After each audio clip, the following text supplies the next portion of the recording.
Buenas tardes a todos, ¿cómo están? Espero que bien. Acá de vuelta, después de, después de un viaje que tuve, bueno, le pido disculpas, bueno, de todos modos el ingeniero Lazarte estuvo asistiéndome en este curso, bueno, no, el ingeniero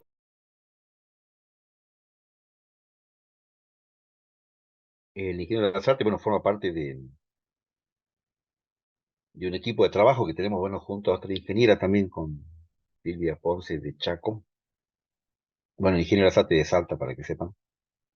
Bueno, esto es lo bueno de la tecnología, que nos permite por ahí intercambiar opiniones, trabajo, bueno, en este caso el ingeniero Lazarte me cubrió este tiempo, acá estamos de vuelta. Vamos a combinar un poquito ahora las clases con las artes, bueno, ya que está en el tema. Tenemos otros proyectos también vinculados. Pero bueno, esto es lo bueno de la tecnología, lo bueno de que nos permite la continuidad de estas capacitaciones de forma virtual. Y bueno, por lo que estuvimos viendo hasta ahora, parte que vieron con las artes, bueno, el tema de haciendo un repaso, lo que es toda la parte de generación de energía, que para mí es algo importante. Tenemos que tener en cuenta el mensaje de mi parte con respecto a lo que es generación, matriz energética, transmisión, distribución, era de que entendamos de alguna forma que, bueno, que la energía es cara y que, bueno, eh, por ende tenemos que ir pensando en el uso racional, el uso responsable, la eficiencia energética, el ahorro energético, que es lo que vimos hasta ahora.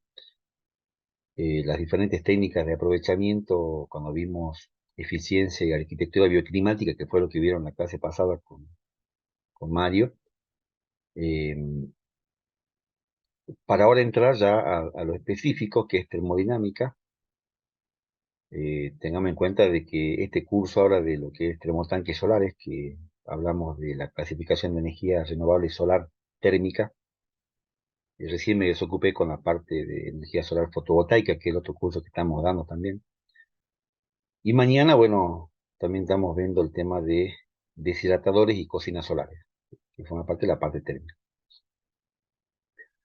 Bueno, en lo posible, bueno, tratamos de ser lo más claro posibles.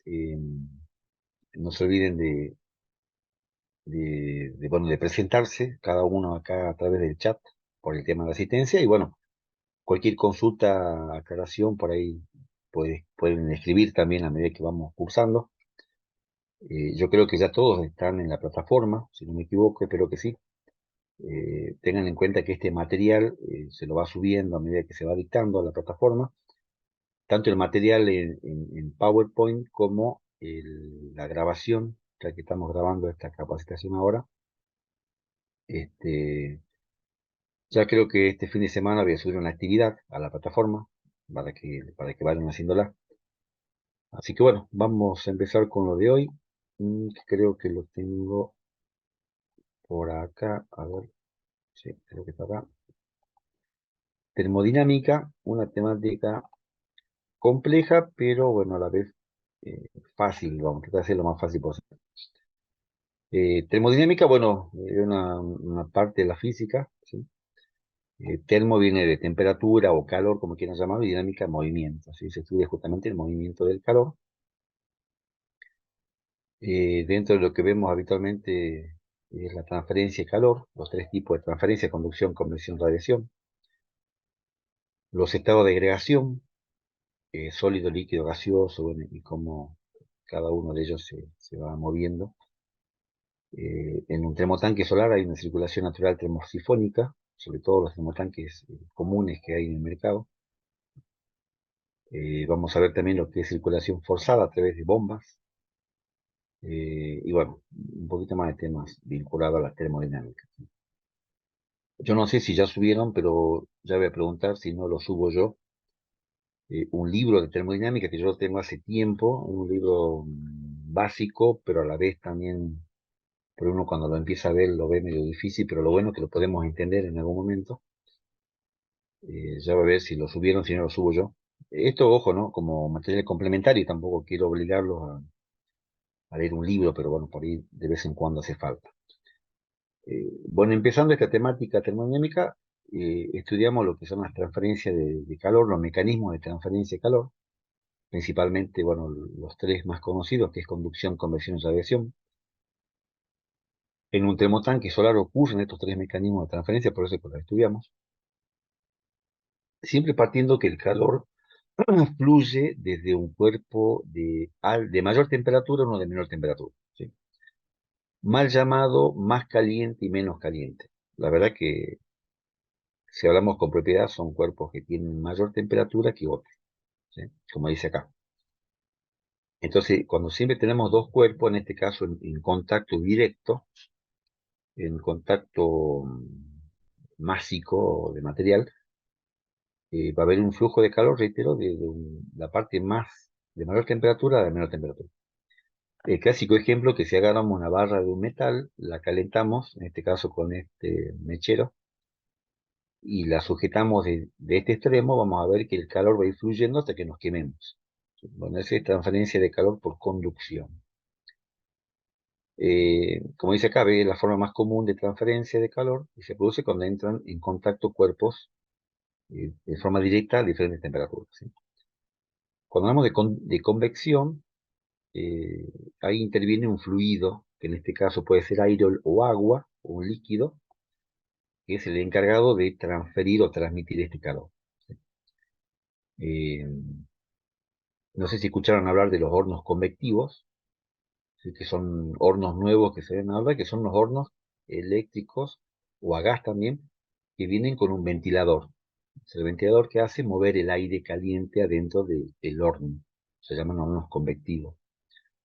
El agua, bueno, en el caso de un termotanque solar, la transferencia de calor desde los tubos, los colectores del termotanque solar, en forma convectiva, transmiten el calor del agua al tanque principal. Eso ya lo vamos a ver un poquito más en detalle más adelante.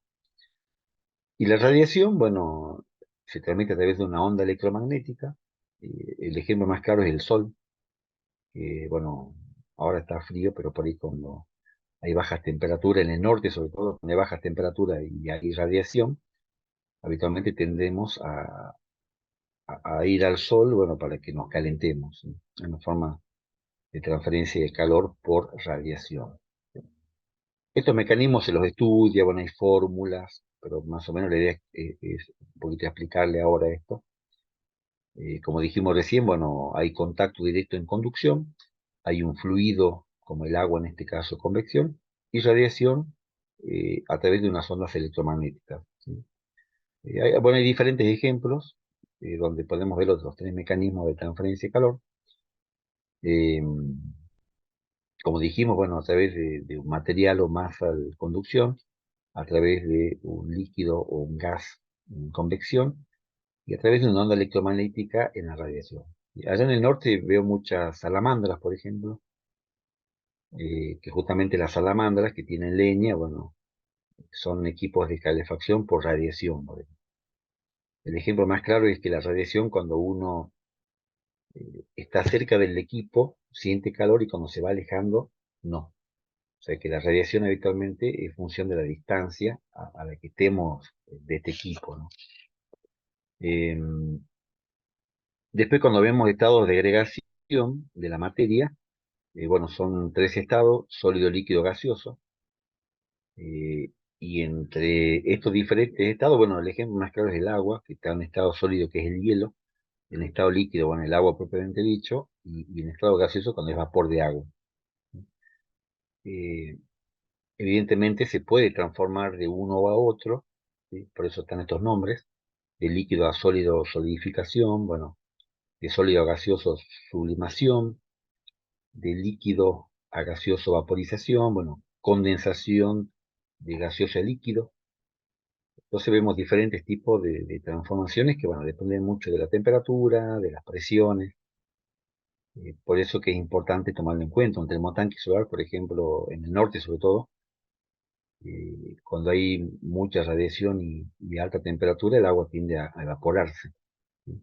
Y vemos los termotanques solares que están soplando vapor justamente en el venteo, para evitar justamente que explote un termotanque. Bueno, es un ejemplo de cómo de estado líquido pasa a estado gaseoso, ¿no? Después, cuando uno estudia un poco más la parte molecular de los estados de agregación, bueno, el estado sólido se representa porque todas las moléculas están comprimidas, unidas por una fuerza de cohesión.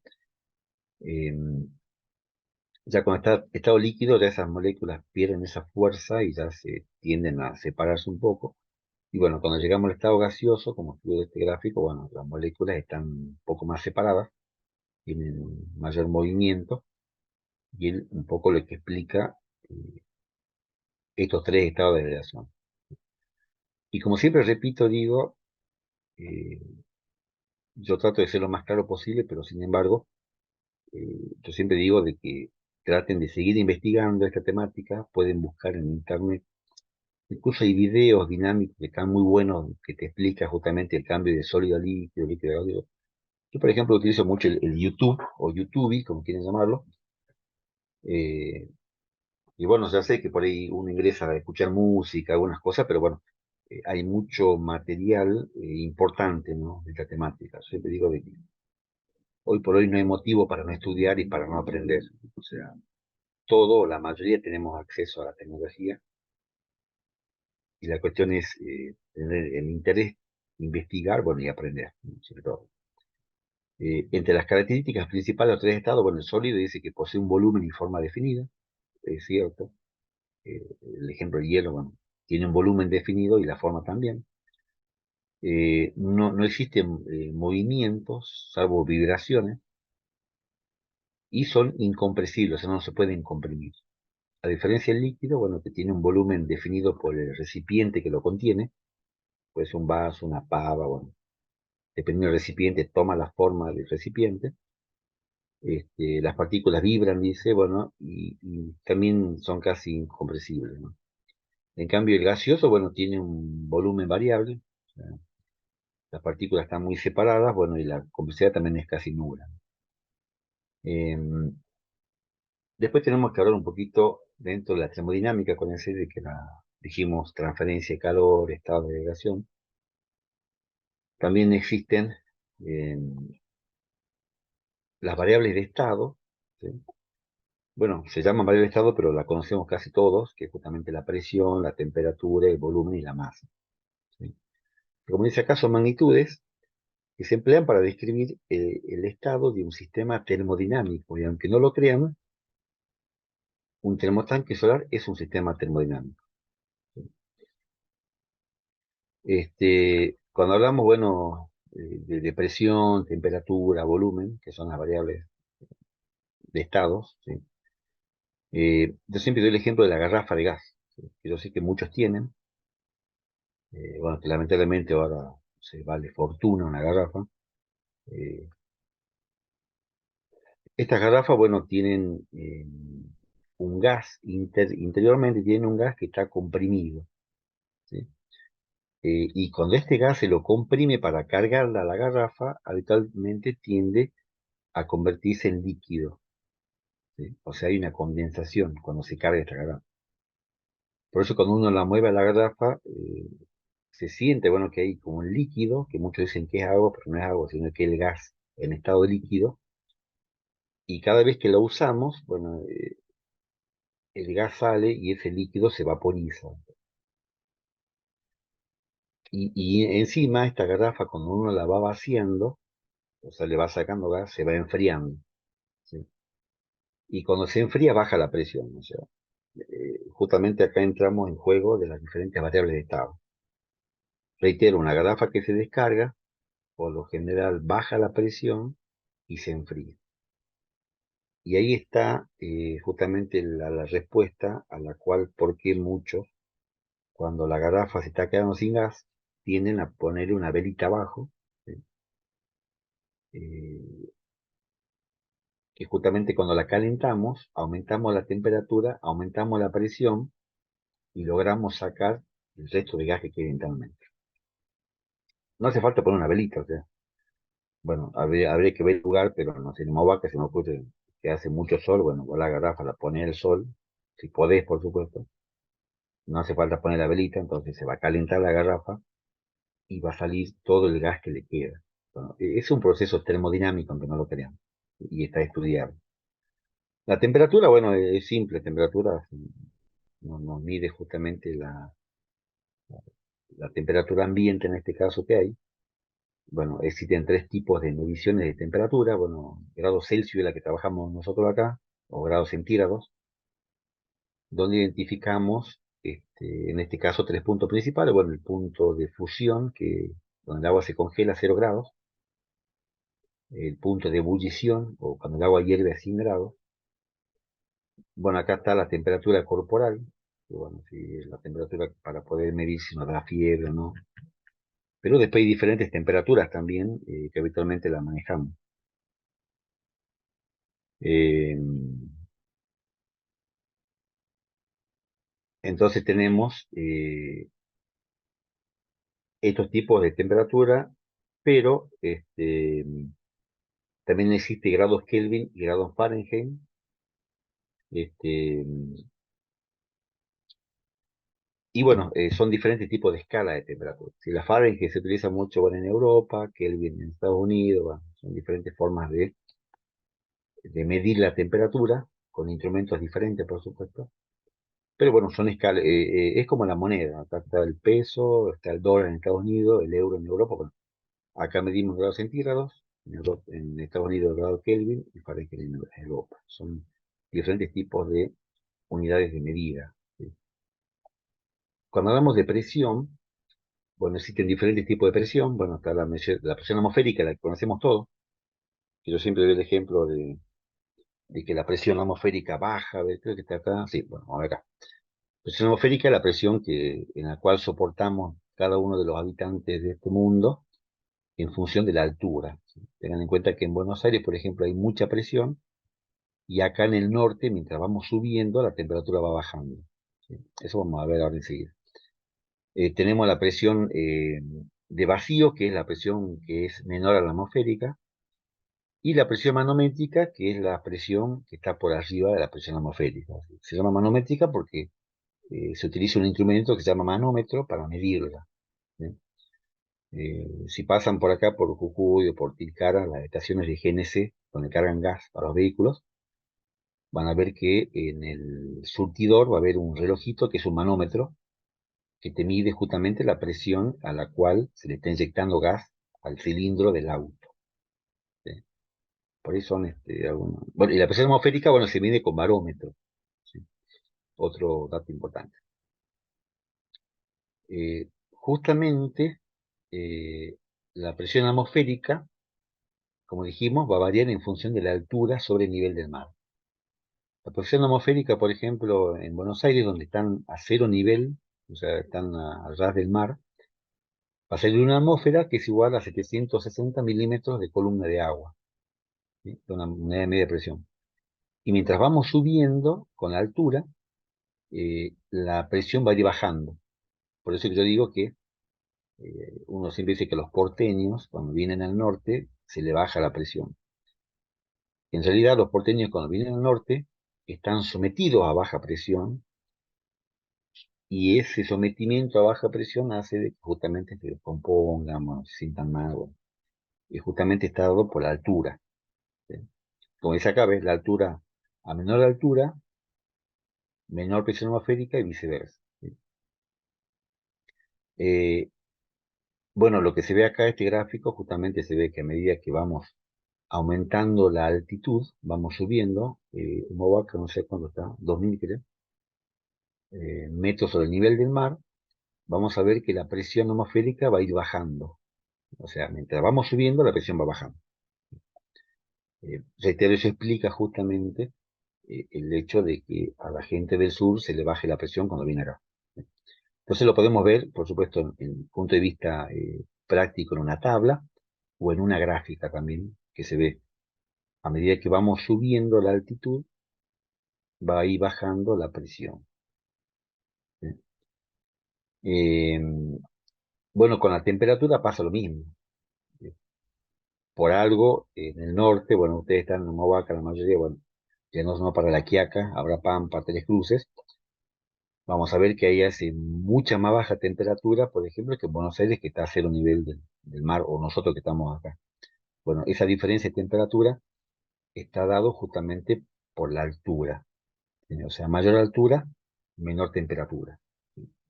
Ojo que esto está estudiado, ¿no? Por eso que son cosas que por ahí no nos dimos cuenta, bueno, por ahí las relevamos.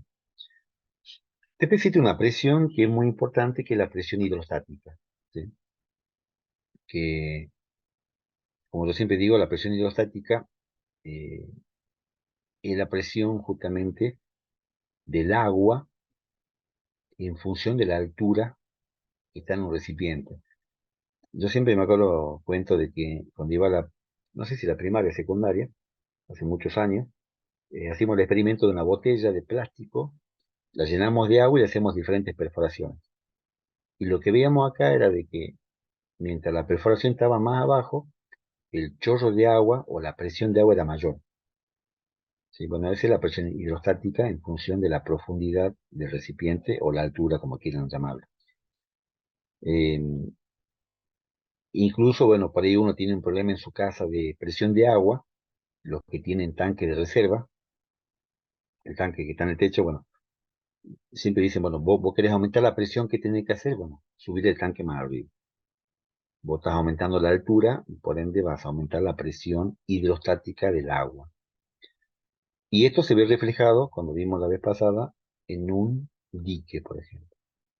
Justamente en un dique o un embalse, que tenemos mucha agua acumulada, a medida que uno va bajando la profundidad del dique, la presión va aumentando. Bueno, esa presión la aprovechamos justamente ¿para qué? Para movilizar una turbina y poder generar energía eléctrica, por ejemplo. Bueno, y aparte, la forma esta triangular de perfil del dique justamente lo hacen por eso, porque la presión acá abajo es mayor que arriba, entonces le hacen esta formita para poder soportar la presión hidrostática inferior del dique o represa. Bueno, después hay leyes termodinámicas que también están buenas saberlas, que dice de que, eh, acuérdense cuando vimos recién, hace rato dijimos que el calor se transmite de un cuerpo de mayor temperatura a de menor temperatura. O sea que de este cuerpo que está arriba a alta temperatura, fluye hasta un cuerpo de baja temperatura. Bueno, esta transferencia de calor se la puede aprovechar, por ejemplo, para generar trabajo. De ahí viene la historia de la máquina a vapor, pues, ¿sí? Que justamente, yo me acuerdo del Titanic, ¿vieron la película Titanic? Bueno, Titanic se ve en la parte de abajo del barco, se ven los obreros que están cargando carbón, ¿no es cierto?, a un hogar. ¿Para qué? Para calentar agua y a través de este ciclo de vapor movilizar los motores de ese barco. Pero bueno, esa es más o menos la explicación de la máquina a vapor. A través de un foco caliente o de alta temperatura, transferimos el calor a un foco de baja temperatura para producir trabajo. Pero a la inversa también ocurre, aunque no lo crean. Yo puedo movilizar calor desde un foco frío de baja temperatura a un foco caliente. ¿Sí? Que algo sería algo irreal, pero ¿qué pasa? Ahí pasa al revés. Tengo que suministrar trabajo para que ocurra esta transferencia. Y el ejemplo más claro es una heladera. O sea, una heladera lo que estoy haciendo yo es forzando que el calor que está dentro de la heladera salga hacia afuera. ¿Y cómo lo hacemos? A través de un motor, la famosa bochita de la heladera.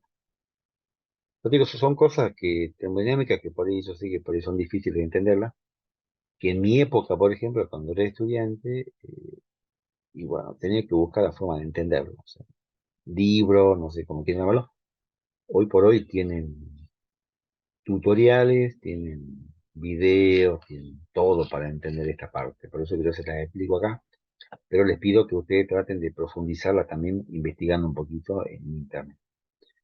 El tema del agua, bueno, tenemos un termotanque solar que nos va a suministrar de agua caliente sanitaria, se llama, que no es el agua potable, que es el agua que vamos a utilizar justamente para bañarnos, para lavar, se llama agua caliente sanitaria.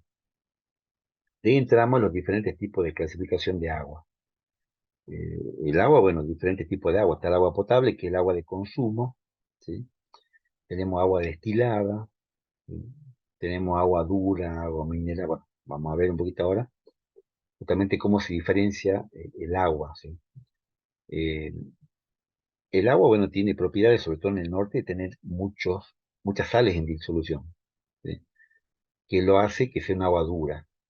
Yo, por lo que tengo entendido, Purmamarca, Tumbaya, Tres Cruces y algunas zonas de Humahuaca tienen agua dura. Cuando digo agua dura, hablamos agua, como le dije recién, que tienen diluidas en su composición carbonatos, bicarbonatos, cloruros, sulfato, bueno, todas sales.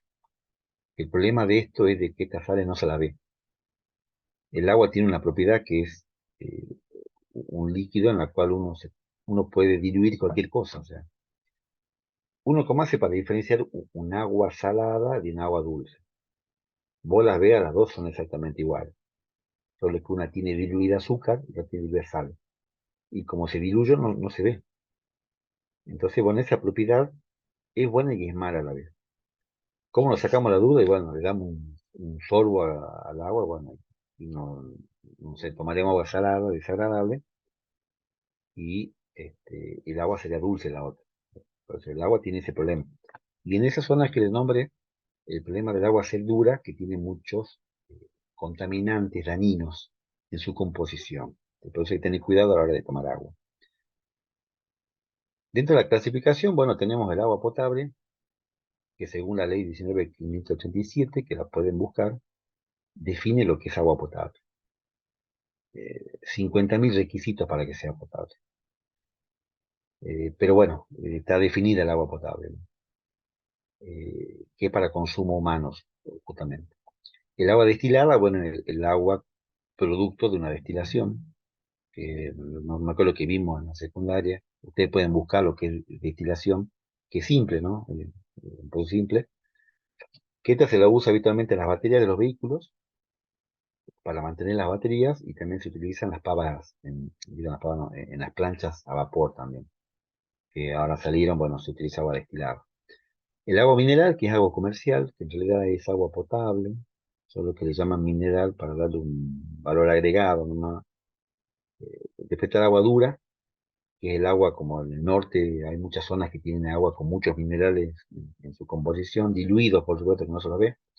Y el agua blanda, que prácticamente no tiene mineral en su composición, bueno, que se utiliza mucho en, por ejemplo, en la industria, eh, en la industria azucarera, en la generación de energía. ¿Se acuerdan cuando vimos la generación de energía con las turbinas? Bueno, se utiliza agua blanda, así que se le hacen unos tratamientos bastante complicados y caros. Eh, Otro concepto termodinámico son los acumuladores de calor o acumuladores térmicos. Así como una batería es un acumulador eléctrico donde vos podés almacenar energía, bueno, una piedra, una losa, son acumuladores térmicos. Es importante saberlo. Por eso acá en Jujuy hay muchas casas que tienen el techo de losa y cuando es verano y hace calor, habitualmente las casas parecen un infierno, justamente por eso, porque la losa que tiene piedra, cemento, acumula calor y después lo descarga dentro de la casa. O sea, es un tema complicado, ¿no? Este cuadro lo agregué para que entendamos de que el mejor acumulador térmico es el agua. O sea, está demostrado científicamente, como dice, capacidad volumétrica de almacenamiento, 1,18, tiene más acumulación que las sales, los aceites, que el hormigón y que los cerámicos. O sea, en síntesis, el agua acumula más calor que la piedra o el hormigón o el cerámico. Por eso que en otros países, bueno, del mundo, eh, hay edificios, por ejemplo, que tienen columnas de agua apuntando, bueno, están en Europa apuntando al sur, que con el sol buscan calentar el agua y esa agua transmitirla, por ejemplo, para calefacción, en invierno, por supuesto. Un dato técnico nada más.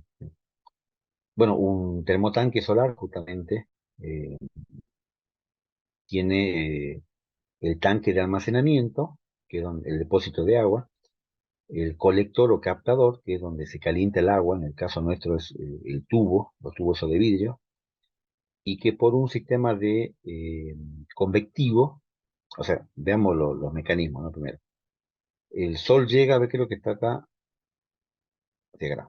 Bueno, el sol llega con radiación, bueno, y calienta el agua por radiación. Ahí tenemos un mecanismo de transferencia. El agua que está en la superficie superior del tubo se calienta porque le llega la radiación directa y por diferencia de densidad va subiendo por arriba, así como se ve esta gelita. Y el agua fría va bajando por abajo. Bueno, este es un movimiento convectivo dentro del tubo. Y dentro del tanque pasa lo mismo. El agua caliente tiende a irse hacia arriba por un tema de densidad y el agua fría se va. Es un movimiento convectivo. Y después hay pérdidas mínimas de calor por conducción, por los materiales que están en contacto directo. Por eso que también digo de que, bueno, el tanque después vamos a ver, ¿no? Tiene una aireación térmica, bueno, el tubo también es de vacío, bueno, vamos a ver un poquito más en detalle más adelante. Por eso que también por este movimiento convectivo, por densidades, la idea es que el agua fría ingrese por abajo y el agua caliente se la saque por arriba. Es un concepto. En este caso es un termotanque solar de termosifón, que son los más baratos. ¿Sí? Después tenemos unos termotanques que se llaman high tip o tubo caliente, que tienen también el mismo tubo, pero no tiene agua en su interior. Tiene una varilla de cobre que lo encarece al equipo, son mucho más caros. Entonces, hay transferencia por radiación en este caño de cobre o conducto de cobre. Por conducción sube el calor hasta este extremo que está internamente en el tanque y hace que se caliente el agua por convección. Seguimos hablando de los tres mecanismos de transferencia de calor. Por eso que es importante saberlo, ¿no? Este, bueno, este es lo mismo, bueno, vamos a seguir avanzando un poquito. Por eso que también estos tanques, a ver, a este termosifón se le llama termotanque no presurizable, ¿sí? Porque no soportan presión, y a estos se les llama presurizables porque soportan presión. Vos a estos tanques le podés poner bombas, por ejemplo, a estos no. Sigamos avanzando, bueno, yo acá le puse como ejemplo también un termotanque eléctrico, ¿sí? Que yo sé que muchos lo tienen, que es exactamente lo mismo, solo que es un recipiente, que es un tanque que tiene una resistencia eléctrica interna.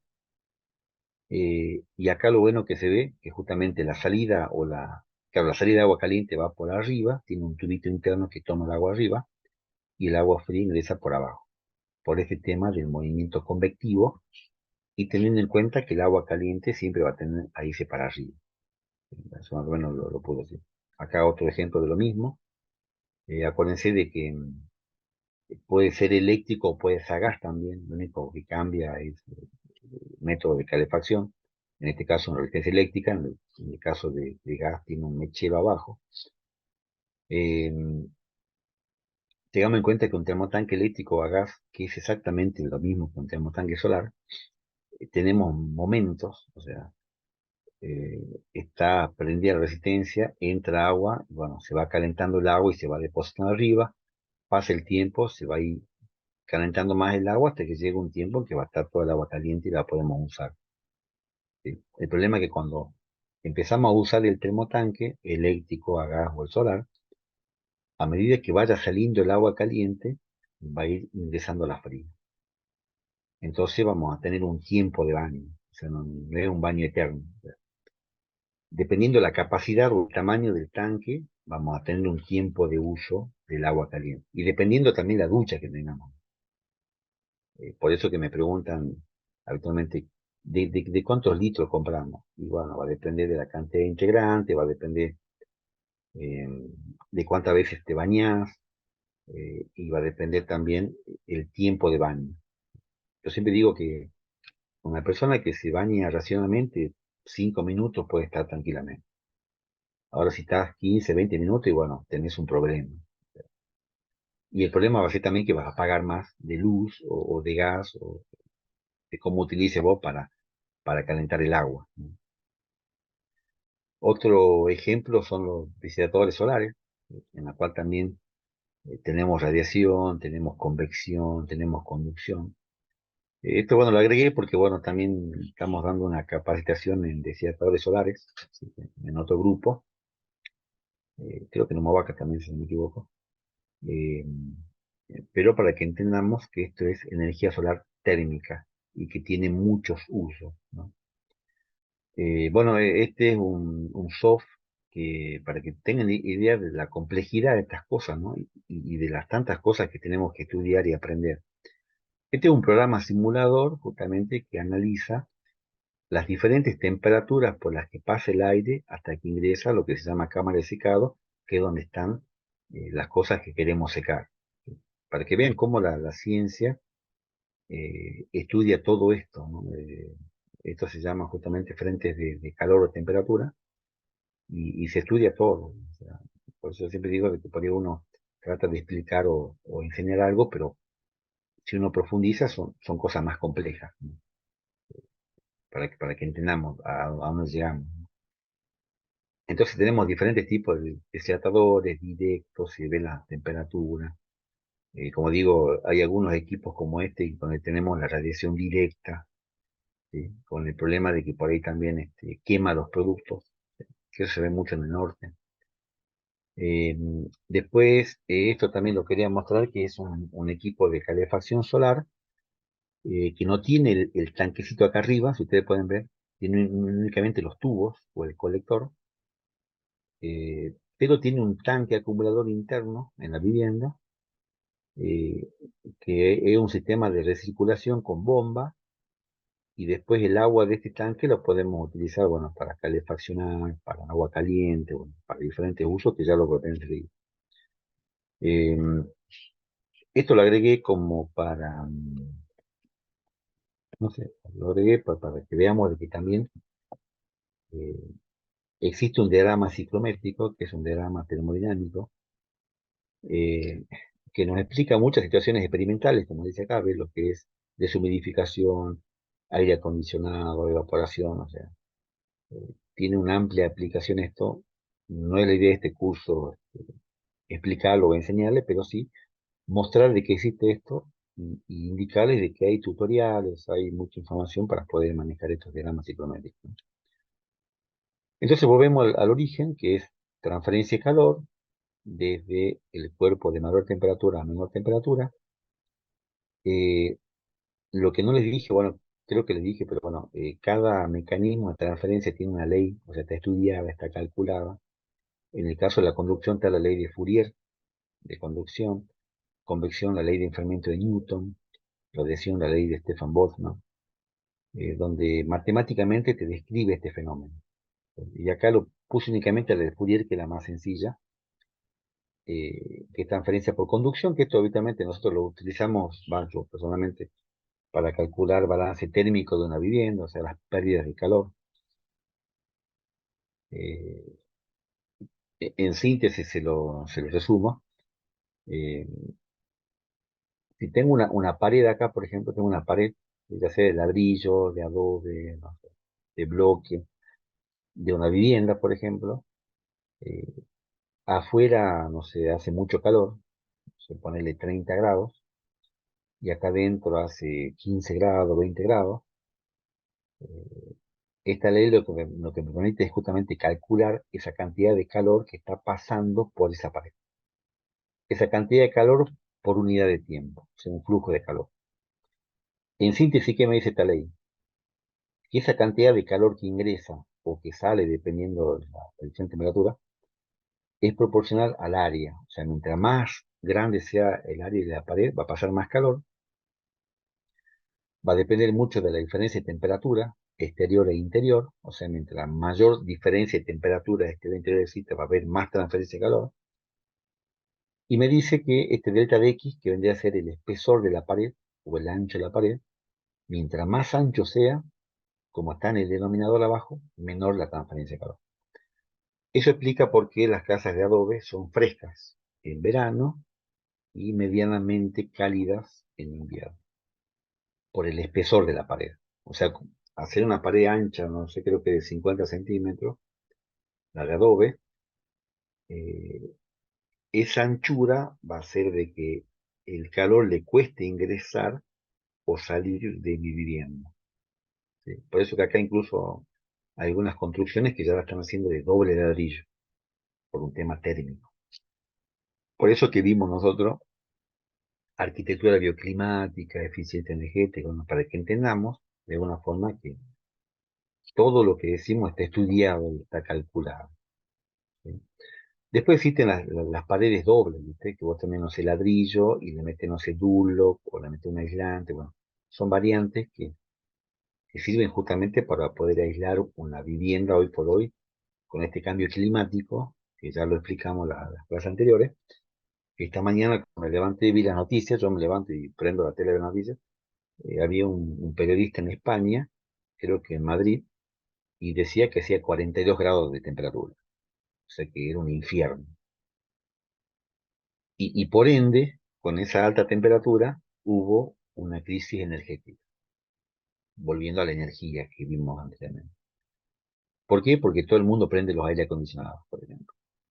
Entonces hay cortes, bueno, todo este problema de la energía que ya lo explicamos en las clases anteriores. Bueno, después está la ley de fermento de Newton, que tiene su fórmula un poquito más complicada, bueno, al que le interesa lo puede ver, y la de Stefan Boltzmann, que también tiene su ecuación diferencial complicada, pero bueno, cumplo con informarles más o menos para la gente que quiera ampliar un poquito lo que estamos dando acá en este curso. Eh, no olviden de poner la asistencia, sus datos en el chat, que veo que algunos no me pusieron, bueno, sí, creo que hay varios acá. Pero bueno, vayan poniendo la asistencia para que tengamos la asistencia. Bueno, después vimos, cuando vimos sistema bioclimático, bueno, justamente en un ambiente están los tres diferentes mecanismos de transferencia de calor, radiación, convección, bueno. Uno si entiende esto, gente, se va a dar cuenta que en nuestras casas le falta mucho, o sea, que tenemos mucha pérdida de calor, tenemos mucho ingreso de calor en verano, y el mensaje es de que empecemos a pensar un poquito en aislar nuestra vivienda. Aislando térmicamente una vivienda, podés tener un ahorro energético bastante interesante. Hay mecanismos de aislación, pero bueno, no es de este curso, pero bueno, se puede investigar, eso es lo bueno. ¿Sí? Tenemos transferencia, como vimos la vez pasada, bueno, por el piso, por las paredes, por el techo, o sea, tenemos transferencia por todos lados, y principalmente por los vidrios. ¿Sí? Siempre que tenemos una ventana de vidrio es el lugar por donde mayor transferencia de calor existe. Bueno, esto lo agregué, que es bueno, yo como les comenté, nosotros hacemos cálculos de balance térmico para que vean que como analizamos una vivienda con sus ambientes y cómo hacemos todos los cálculos para ver lo que se llama balance térmico o la cantidad de energía calorífica que estamos perdiendo en una vivienda, o sea, para que vean lo complejo que es, ¿no? Bueno, esto también lo agregué un poquito para que veamos que existen equipos, dispositivos, bueno, en Movaca no se ve mucho, pero acá sí, para calefaccionar o para enfriar ambientes, ¿sí? Son los famosos aire acondicionados, que existen diferentes tipos de aire acondicionado. La tecnología hizo que existan otros más complicados, como estos Famifoil, que se los muestro nomás, ustedes después pueden investigarlo, y que también por la ventilación es necesaria. Y que existen, bueno, dispositivos de ventilación como estos extractores eólicos, ¿sí? Que funcionan en forma natural, y después diferentes tipos de extractores eléctricos, ¿sí? Mecánicos o forzados, que también sirven para ventilar un ambiente. ¿Sí? Hay también todo tipo de extractores que hay en el mercado, por lo menos acá en Argentina, para que los conozcamos.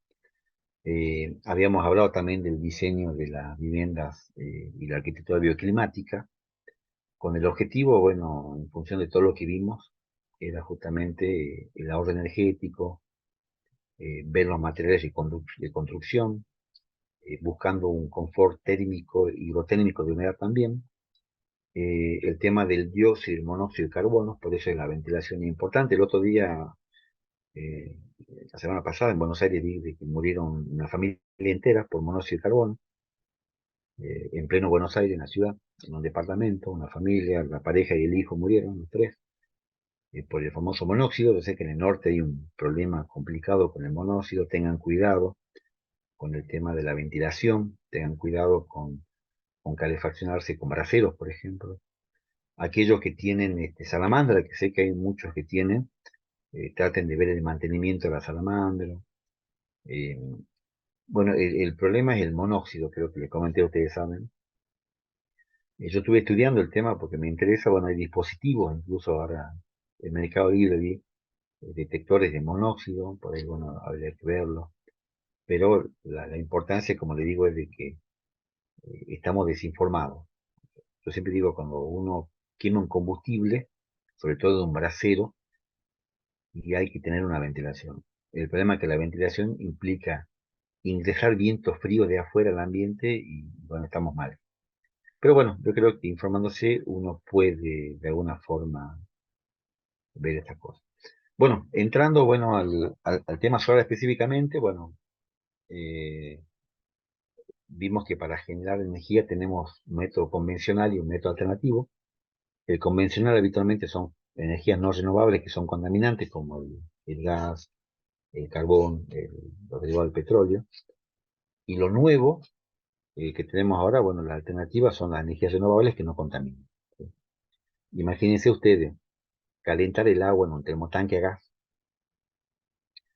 Estamos quemando combustible, estamos contaminando y estamos gastando plata. En un termotanque solar estamos utilizando la radiación solar que es renovable y no estamos contaminando.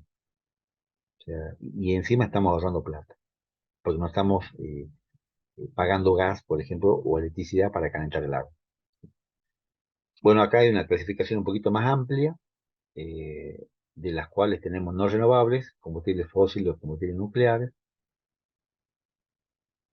Tenemos renovables, que puede ser solar o no solar, de las cuales nosotros estamos en la solar térmica que está acá abajo, ¿sí? Energías limpias. Este,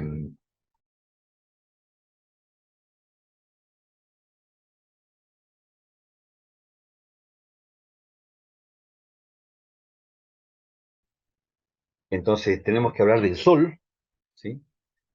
Que bueno, nuestro principal actor en este caso, eh, bueno, que el sol está a una distancia de 150 millones de kilómetros de distancia de la Tierra, bueno, tiene su teoría, tiene su masa, bueno, esto es más que todo la parte teórica de cómo hace para calentarse y cómo hace para que la energía de esa radiación que despide el Sol llegue a nosotros.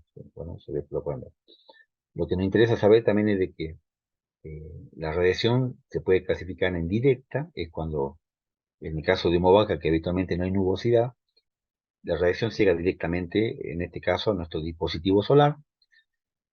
Puede haber también radiación difusa o reflejada, cuando la radiación choca con el Sol. Este, y bueno, lo importante es que tenemos que estudiar todas estas radiaciones para ver cómo incide, cómo llega a nuestro equipo solar, ya sea un termotanque, una cocina o un panel fotovoltaico. Aunque no lo crean, el Sol es causante de todo, de los vientos, de las mareas, de las nubes, o sea, el Sol maneja todas las energías. ¿Sí? Está estudiado, por eso se lo comento. Tiene su teoría, bueno, de la energía que llega al Sol, a la Tierra, disculpen, la energía que absorbe la Tierra, la energía que refleja la Tierra. Uno cuando estudia justamente el cambio climático, todo este problema del calentamiento global, justamente estudiamos eso, ¿no? Que justamente estos gases de efecto invernadero, como vimos anteriormente, son los causantes justamente de que la Tierra se vaya calentando, bueno, y tengamos todos estos problemas acá en el mundo. Eh, eh, la radiación se la mide, ¿sí? Así como tenemos nosotros, bueno, un amperímetro para medir corriente eléctrica, un voltímetro para medir tensión eléctrica. Bueno, existen dispositivos como los piranómetros, heliógrafos, ¿sí? Que son estos equipos que están acá abajo, que justamente sirven para medir radiación solar. ¿Sí? Y es muy importante medirla para poder estudiar bien los dispositivos que vamos a utilizar. Bueno, acá vemos un poquito la geometría solar y el balance energético, como le dije hace rato. El Sol, bueno, irradia energía, llega a la superficie de la Tierra, bueno, parte la absorbe, parte la refleja, parte se dispersa en el camino, eh, justamente cuando uno estudia cambio climático, calentamiento global, bueno, parte de esa energía queda en el planeta, por eso que se va calentando de a poco. Eh, y cuando estudiamos geometría solar, vemos justamente el movimiento del Sol, que como yo siempre digo, no es que el Sol se mueva, sino de que relativamente se mueve, pero que en realidad lo que movemos son nosotros. La Tierra se mueve alrededor del Sol. Pero cuando estudiamos nosotros, estudiamos justamente cómo la Tierra, el Sol se mueve. En este caso, como estamos en el hemisferio sur, vemos que el Sol se mueve hacia el norte, a diferencia que si estaríamos en el hemisferio norte, como Estados Unidos, Europa, veríamos que el Sol se mueve por el sur. Son conceptos que, bueno, hay que verlo, ¿no? Eh, los diferentes ángulos de movimiento del Sol en función de la época. Ahora estamos en invierno, por ejemplo, y vemos que el Sol se mueve un poquito como de acostado, ¿no es cierto? Eh, por eso que tenemos que tener en cuenta diferentes variables cuando hablamos del movimiento del Sol. Y va a depender mucho, justamente también, la eficiencia y el funcionamiento de los equipos. ¿Sí? Por eso uno cuando ve los rayos, bueno, en invierno tenemos este ángulo pronunciado que le decía yo, y en verano vemos como que el Sol se movería por arriba nuestro, ¿no? Ese movimiento, bueno, yo lo noté personalmente, me hago cargo, cuando empecé a estudiar energía solar, pero nunca me di cuenta de eso, por ejemplo. Pero bueno, es visible, ¿no? Entonces, cuando vemos las características, tenemos que ver las coordenadas terrestres, latitud, longitud y la altitud, ¿sí? Que ya lo nombramos hace rato. Cuando hablamos de latitud, bueno, tenemos que tener en cuenta la línea del Ecuador, ¿sí? De la Tierra, y en qué distancia o ángulo nos encontramos del Ecuador para ver qué latitud tenemos. Ahora les muestro. Eh, entonces, si este es el Ecuador, nos paramos acá, vamos a ver que acá está 30, este es 30 grados, este es 60, 90 grados. O sea, latitud es un ángulo eh, descripto desde el centro de la Tierra, siguiendo el Ecuador, a qué ángulo nos encontramos. En el caso nuestro nos encontramos más o menos a 23 grados, si no me equivoco, ya vamos a ver un poquito de eso. Eh, ah, bueno, ahora después vamos a ver cómo se mide la radiación, que es energía en realidad, ¿sí? Que se puede medir en kilowatt por metros cuadrados. Ya vamos a ver las unidades de medida de radiación, que es lo que me preguntaba. Ya cuando veamos más específicamente los cálculos, ¿sí? Latitud, longitud, bueno, la longitud es lo mismo, es un ángulo que parte desde el meridiano de Greenwich, que es el meridiano de referencia, en este caso en Estados Unidos. Vemos desde ese meridiano qué ángulo estamos nosotros corrido desde ese ángulo, ¿va? Nosotros estamos, creo que en 63 menos 63, ya creo que está acá. Bueno, acá también la tarea para el hogar, investigar la latitud y longitud de la zona de ustedes, por ejemplo. En este caso de Movaca. Eso lo pueden buscar en internet directamente. Otro dato importante es que el Sol, la Tierra en su movimiento de rotación, yo me acuerdo que en la escuela nos enseñaron una forma, pero después no era verdad. Mientras gira en rotación, tiene su eje inclinado 23 grados. O sea, está así como está acá acostadito y va girando en su movimiento de rotación. Y de ahí, bueno, movimiento de traslación. Bueno, esa inclinación es lo que hace que exista invierno, verano, las temporadas. ¿Sí? Em, y lo que se ve acá, otro dato importante, es de que en la escuela me enseñaron de que la Tierra se movía en forma circular alrededor del Sol. Bueno, hoy por hoy, la realidad es que se mueve, pero en una trayectoria elíptica. Esto es una elipse. Una elíptica en la cual el Sol se encuentra en uno de los polos de esta elipse, ¿sí? Focos de la elipse. Entonces imagínense, se mueve inclinado en su eje de rotación y encima en una trayectoria elíptica, ¿sí? De ahí salen, bueno, los solsticios, los equinoccios, ¿no? Que yo una vuelta le conté a mis alumnos que el equinoccio, que lo cantamos en el himno de Leso y no sabían. Bueno, de ahí sale todo esto. Por eso que cuando uno estudia geometría solar, que se llama justamente este tema, vemos cómo se mueve el planeta Tierra, bueno, y cómo nos interfiere a nosotros en las estaciones, bueno, en la radiación y todas las variables solares, ¿no? Bueno, esto lo agregué el otro día, bueno, porque justamente más o menos el 21, 22 de junio eh, estaba el solsticio de invierno, ¿sí? Que justamente es el día, ese día, bueno, la noche, el tiempo del día igual al tiempo de la noche, bueno, son algunas cositas, algunos detalles que por ahí eh, hay que tomarlo en cuenta, ¿verdad? ¿No? Entonces, bueno, en función de lo que vimos hasta ahora, bueno, la Tierra no está quieta, bueno, se realizan movimientos de rotación y traslación con ese ángulo de inclinación en esa elipse. El movimiento de rotación, bueno, tarda 24 horas, que es lo que tarda el día, y la traslación 365,6 creo que está acá, acá está. 365,256 días tarda el momento de rotación, y con su eje inclinado 23 grados. Justamente esta inclinación, como le dije hace rato, es responsable de los cambios estacionales de planeta solar. Son algunas cositas que, reitero, por ahí uno puede... Yo me acuerdo que viene a internet una vuelta, un video donde se ve en YouTube, se ve cómo se va moviendo cómo pasan las sombras en el planeta Tierra en función de las estaciones. Pero está muy bueno, pero bueno, como digo, cada uno puede seguir buscando, ¿no? Entonces, cuando vemos sistemas solares, tenemos sistemas activos, como dice acá, que transforman los rayos solares en otra forma de energía, como la térmica eléctrica, que es lo que vemos acá, o pasivos, donde se aprovecha esta energía solar a través de las construcciones, ¿no? Bueno, las tecnologías son los colectores, los paneles y las tecnologías pasivas. A ver, bueno, reitero, la idea era de que empecemos a meternos ya en la temática, ya que hemos visto la primera parte, toda la parte de generación, matriz energética, bueno, sistema bioclimático. La idea es que hoy empecemos ya a hablar de termodinámica. ¿Sí? Yo creo que tienen eh, mucho para investigar.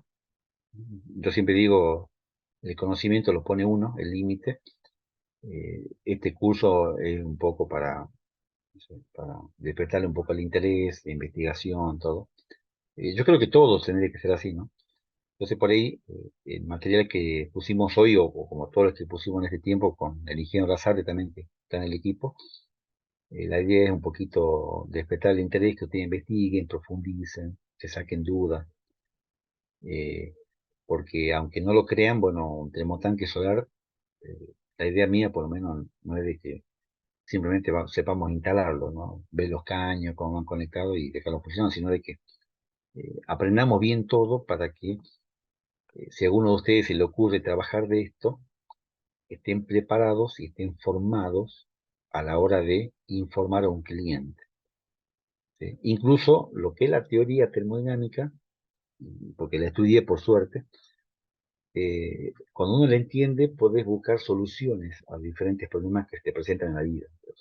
Yo siempre no le di bolilla a la teoría, pero me di cuenta que es importante la teoría. Y por lo menos entenderla, tampoco estudiarla de memoria, ¿no? Entonces, por eso reitero de que ustedes tendrían que empezar un poquito a investigar en función a los materiales que están subidos a la plataforma. Y bueno, los que no están todavía en la plataforma, los invito a que, bueno, se comuniquen con no sé, con Vanessa, no sé, el contacto de ustedes con el mismo hoteles, para que tengan acceso a la plataforma, tengan acceso al material que ya dimos, los anteriores están todos subidos. Este lo van a subir también, creo. Las grabaciones también. Y también, bueno, yo ya la semana que viene voy a empezar a mandar material de lectura y algún tipo de trabajo práctico, ¿sí? Porque tengan en cuenta que este es un curso que se le entrega un certificado y requiere de evaluaciones y algunos trabajos prácticos. Así que bueno, los invito a que, bueno, los invito justamente a que ingresen a la plataforma, pueden ver el material, bueno, pueden investigar, bueno, y nos encontramos la semana que viene a la misma hora por el mismo canal. Así que bueno, muchas gracias, saludos a todos, abrigarse, que va a estar frío y bueno, éxitos a todos.